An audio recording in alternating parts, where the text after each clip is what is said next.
Well, good morning, everybody. It's Sunday morning. It's a beautiful day outside. You know what they say about Texas? If you don't like the weather, hang around a few minutes and it'll change. Well, yesterday it was 35 mile an hour sustained winds and cold and sleeting and everything else. And today it's sun shining and about 55 degrees outside. Beautiful day. I spent most of the day yesterday indoors because of the weather. Just I'm working on a job up in North Texas. Actually, I'm here in my RV, and I always carry some of my stuff with me. Just so I can piddle in the evenings when I get off work, and and gives me time. If I'm here by myself, which I am most of the time, I can sit down and dip and crest a few arrows and stuff like that, just so whenever I do go hunting, I'm just making myself up a few extra dozen arrows because I like to break them for sure. This video is kind of an announcement, not really an announcement. It's just something to talk about. I had a guy. He found me on Facebook and sent me a message and said that and was asking questions about the bow that I was using in one of my videos or holding in one of my videos. And he was asking some questions. Was it a Stringfollow bow? Had Backset? He was asking. He shoots like 45 pounds or something like that. And anyway, I talked to him a little bit via Facebook Messenger, and we going back and forth. His question was his impression or what he had been told was a Stringfollow bow is sluggish. I think he used the word sluggish compared to a bow that's got Backset in it. And so I talked to him a little bit about it, and what I think about that whole situation. But anyway, I got to thinking about that, and these videos are mostly for folks that are trying to learn, about longbows and recurves and stuff like that. There's a lot of terminology that gets used out there, a lot, and some of it is absolutely correct, but some people's interpretation of the terminology may not exactly line up with what the original meaning is. So. It just so happened, I told him that it just so happens, probably this week, Steve Teray over at Northern Mist Longbows, I've been waiting a year for it, but he's building me a takedown Shelton, which is his Stringfollow version of his longbow, his ASL longbow.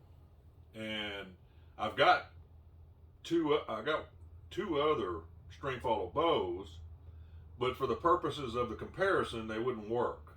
Okay, it just so happens that I have, it's this bow right here. This bow right here is 56 pounds at 30 inches. That's what my draw length is. And the bow that Steve is, and as a matter of fact, he sent me some pictures of it yesterday. He's finishing it up, and he should send it out to me. Well, that bow is 55 pounds at 30 inches, and what I'm going to do in this video is I'm not going to shoot hundreds of arrows or anything like that. What I'm going to do is talk about cast versus velocity and between the two bows, because they're very, very close. They're the same length. They're 68 inches long. They're both within a pound or so of each other on draw weight, and they're made by the same manufacturer. The same bowyer. So it'll be a real good comparison as to cast and velocity and everything else. Now, I'm not going to use a chronograph, all right, because I don't have one, and me personally, I don't need a chronograph. Basically, what I'm going to talk about is point of impact within a hunting distance, okay, and what you can expect from a bow with a little bit of Backset in it versus a bow that's Stringfollow. And is there a big difference? You know, is there enough to even consider? You know, what are the pros and the cons of the Backset or the Stringfollow bow? That's what the video is going to be about. I'm just kind of making this little video to let you know the video is coming, and it's going to be, and I'm going to talk to Steve as well, and you know, of course, my opinion and Steve's opinion and the next guy's opinion may all be three different ones. But I am going to talk to Steve before I make that video, and talk to and maybe highlight some of his comments. Maybe not. I don't know. We'll see what it is. But I know from past experience that, you know, you're not going to, at hunting distances anyway, you're not going to be able to tell a huge difference. Okay. And also even further out, there may be a little bit of velocity difference, you know, 1, 2, 3 feet of difference. But that's mainly the difference between a good release and a bad release, if you ask me. So anyway, I'm going to talk about, I'm going to have both the bows strung. I'm going to shoot the same weight arrows, I'm going to pick a couple of arrows out of the same dozen. So I'm carrying apples to apples. So that's a video that's upcoming, and I'm kind of excited to make that one. It's probably going to be a little bit longer video because I'm going to have to shoot and talk about it and stuff like that. So, if you guys have any questions about or have any comments about something you want to see in that video, let me know, and we'll go from there. One last thing on this video today. Had an experience this week. While I'm working up here, obviously I'm staying in an RV park, and I'm constantly outside, you know, in a safe area. I don't shoot towards people or anything like that. I had built a string for one of my bows, and I was out just shooting it. Basically, there's a little mound of dirt kind of right out here behind my RV here. I was shooting it at that mound of dirt, just getting the creep out of it. And this young kid, probably 14, 15 years old, he came over and started talking to me, and he was asking about my bow and stuff. He told me he had a bow, and I said, well, that's awesome. I said, well, you know, sometime get your dad, you know, you guys come over and we'll go find us a place to go shoot or something. He said, okay, no problem. He said, would you look at my bow? And I said, sure. And he went back, got it, brought it back to me, and it's a very nice recurve, actually. I think his dad said he got it somewhere on eBay or something. It's a Coda Killam recurve. I don't know if you're not familiar with them. They're kind of a 50 style recurve, 60 inches. Got a real small handle on it, riser.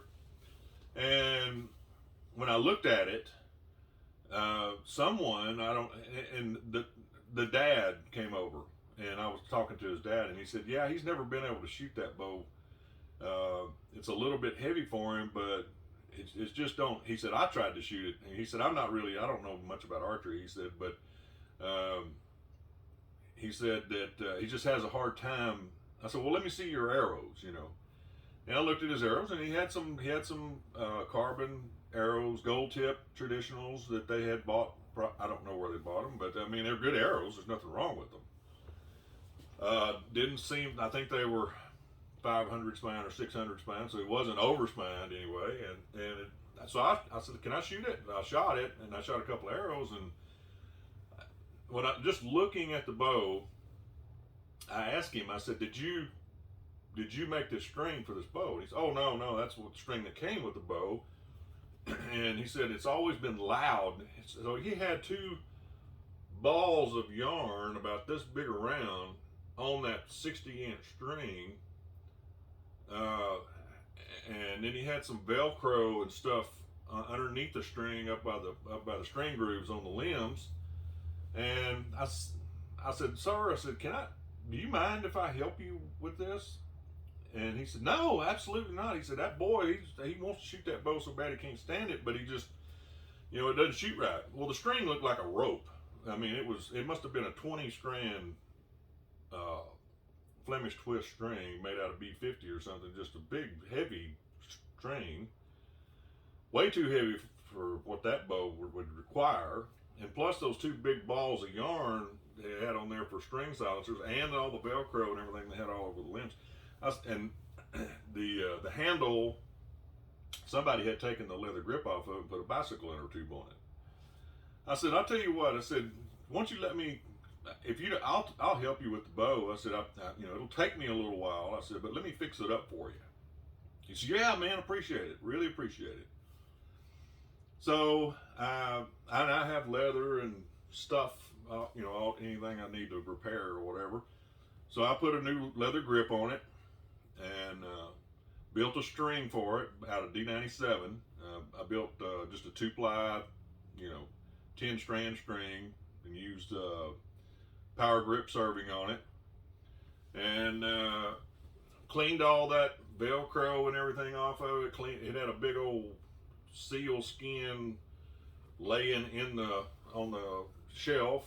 Took all that off of it. Put a little nice little leather arrow rest and strike plate on it. And anyway, put the string on it. Made a couple of the way I make the string silencers. I take a pair of channel locks, and on the handle end of it, the little small handle end of it, I'll just wrap about 20 times around that with some wool yarn, and then I take it, slide it out, and I slip it in between the string. Well, when you string the bow, you can take a pair of scissors and just cut where it's looped on both ends. It makes a perfect little string silencer about that big around, just maybe the size of a 50-cent piece. Works great. Took it out in the yard with one of these wood arrows, some of the ones I have over there. Took it out in the yard and braced it at about 7 3/4 inches or so from the back of the shelf, and I shot it 8 or 10 times, and it's just whisper quiet. I mean, it's just a little thud when you shoot that bow. So anyway, I gave the bow back to him, and they were just thrilled. They were just so happy, and man, it couldn't thank me enough. And they offered to pay me, and I said, no. It's the kid wants to shoot the bow, So this whole thing got me to thinking.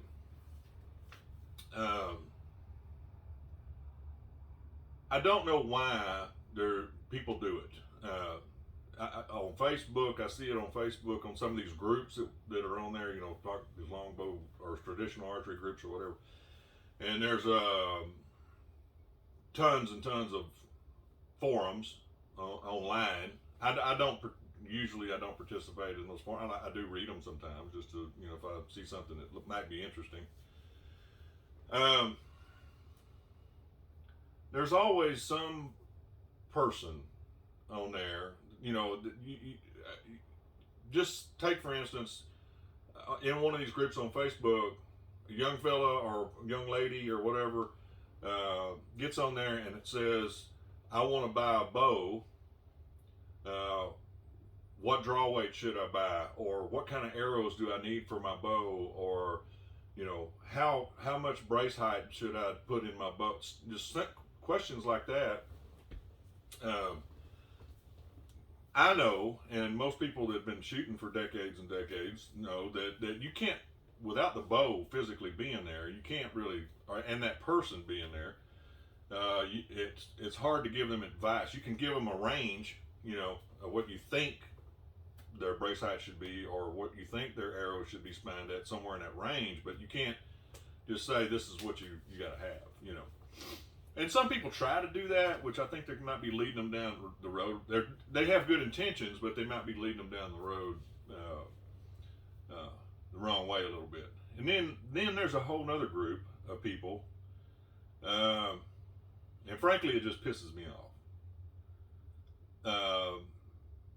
There was a young person on Facebook that asked a question about arrows.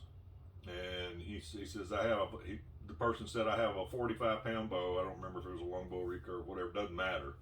He says, I have a 45-pound bow, and my draw length is 28 inches,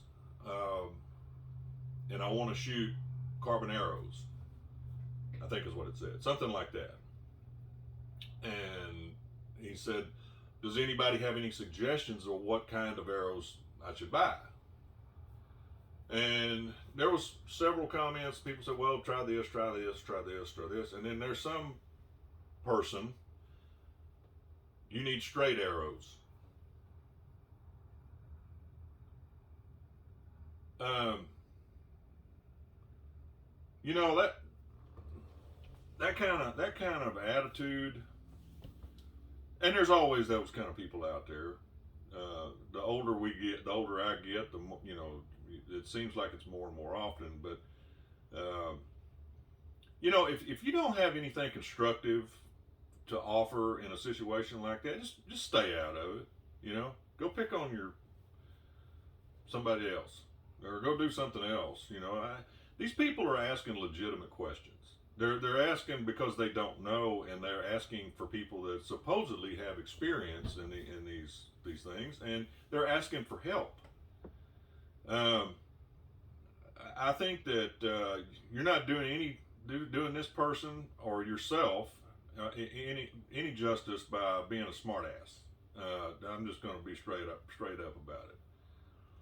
You know, people ask questions about strings, and it could be anything. It could be a string. It could be, you know, the difference between a longbow and a recurve. You know, the person is not asking the question to be flipped. They're asking the question because they're trying to understand. And I just think that all these online experts that's sitting in their mother's basement pecking on a keyboard with their smart ass remarks, you know, I'm sure there's a lot of chat rooms that if you just look up smartass.com, you probably could find a chat room that you could get along with a lot of people in there, and leave the people with legitimate questions and stuff like that to people that actually do want to help them or want to attempt to try to help them. You know, I know I'm ranting a little bit, but I think it needs to be said. Uh, And if you have any comments about my videos or whatever, feel free to put them in the bottom there.